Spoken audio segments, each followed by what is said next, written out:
Assalamualaikum warahmatullahi wabarakatuh. Apa kabar sahabat misteri? Semoga kalian semua selalu diberikan kesehatan oleh Allah Subhanahu wa Ta'ala.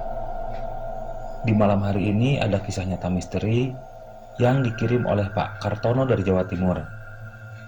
Salah satu sahabatnya tewas setelah melakoni ritual pesugihan, dan sebulan sebelum korban meninggal, dia sempat menceritakan kisah kelamnya kepada Pak Kartono dan ingin berhenti dari perjanjian dengan makhluk gaib yang hendak meminta kembali tumbal kepadanya. Tanpa berlama-lama, yuk kita ikuti cerita selengkapnya.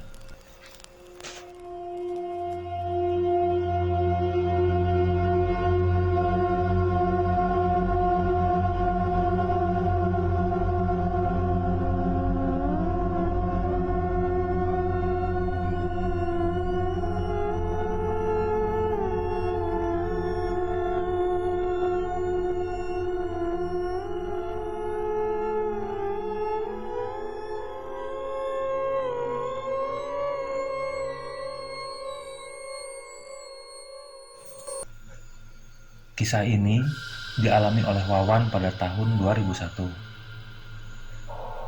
Cuaca siang itu terasa cukup panas oleh Wawan.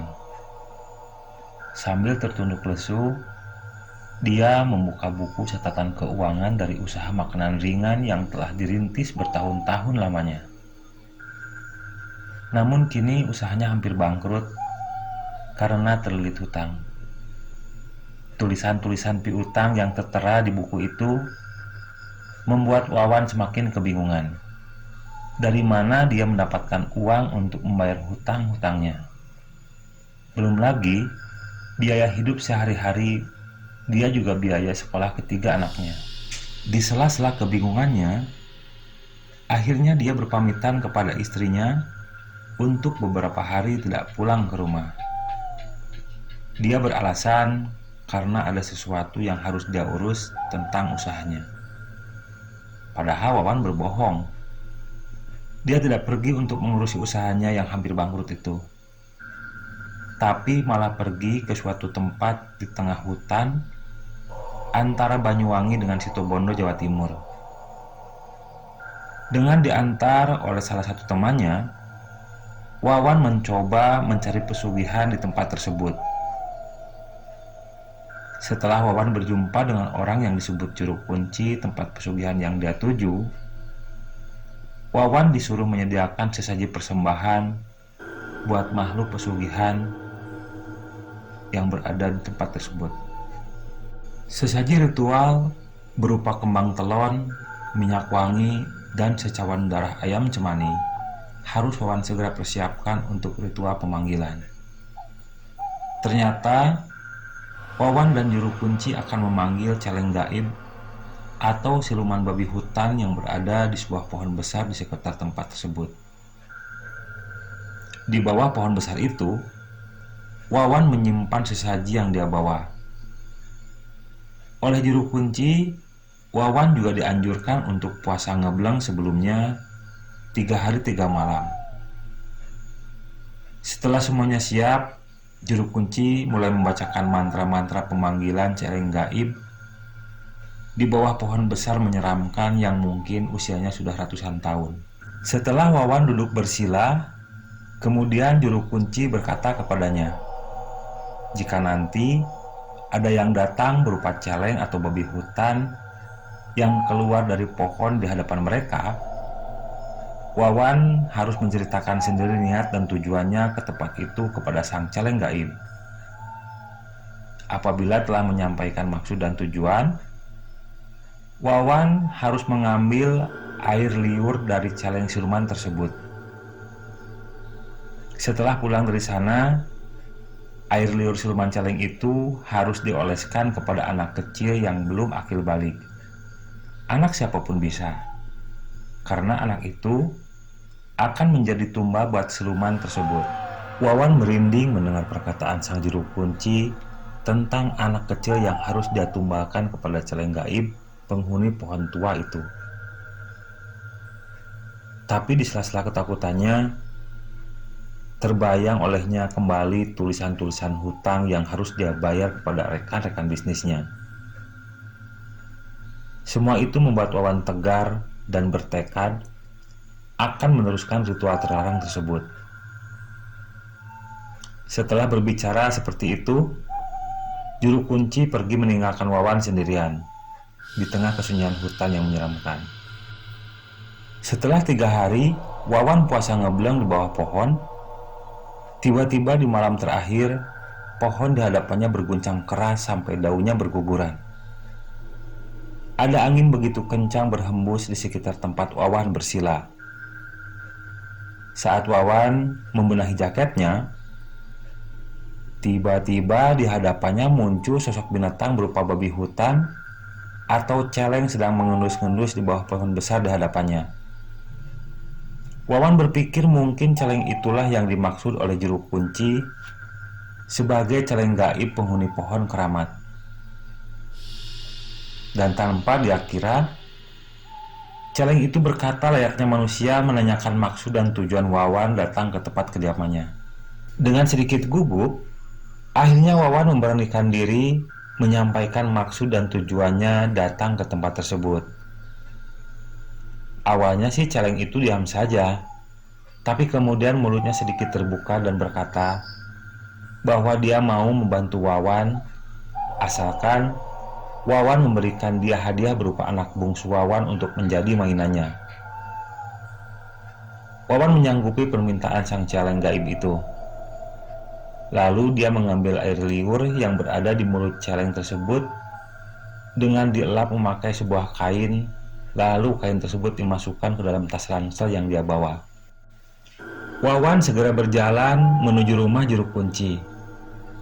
Setelah masuk rumah, kemudian dia menceritakan semua yang dia alami selama berada di bawah pohon besar keramat di tengah hutan itu. Juru kunci manggut-manggut kemudian berkata bahwa Wawan bisa melaksanakan apa yang diminta celeng gaib yang menemuinya, agar Wawan bisa segera mewujudkan keinginan anaknya atau keluarganya menjadi banyak uang dengan bantuan celeng gaib itu.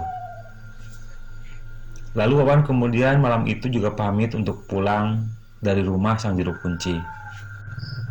Dan semenjak Wawan pulang dari tempat tersebut, 2 minggu kemudian anak bungsunya meninggal karena kecelakaan.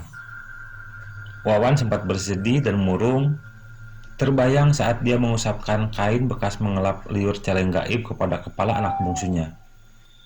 Dan saat itulah anak bungsunya sudah menjadi tumbal pesugihan celeng kresek yang dilakoninya. Tapi setelah anaknya meninggal, usaha Wawan kembali berjalan seperti biasanya.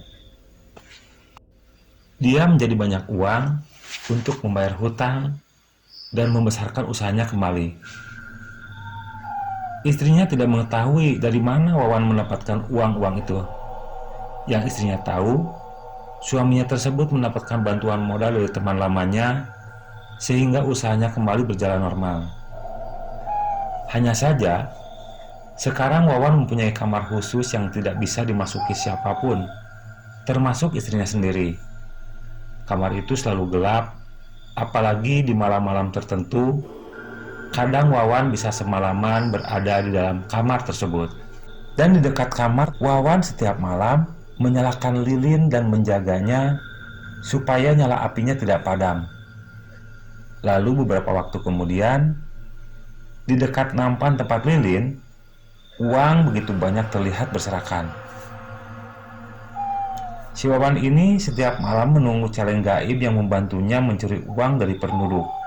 Dia menjaga supaya lilin itu tidak padam sebagai tanda bahwa celeng gaib aman dari kejaran penduduk yang menemuinya. 3 tahun kemudian, suatu malam, istri Wawan mendengar suara babi hutan di belakang rumahnya saat malam hari. Dia terbangun, kemudian mencari Wawan. Tapi Wawan tidak ada di tempat tidurnya. Istrinya keheranan, lalu terdiam sejenak. Akhirnya dia berpikir mungkin Wawan berada di kamar khususnya sedang membereskan pekerjaannya. Akan tetapi 3 malam berturut-turut istrinya mendengar suara-suara mirip babi hutan atau celeng sedang berada di dekat rumahnya. Celeng itu seperti sedang marah dan mencari-cari sesuatu, berniat ingin masuk ke rumah Wawan. Seminggu setelah suara celeng itu sering terdengar, istri Wawan menemukan Wawan tergeletak di kamar khususnya dengan luka lebam di sekujur tubuhnya.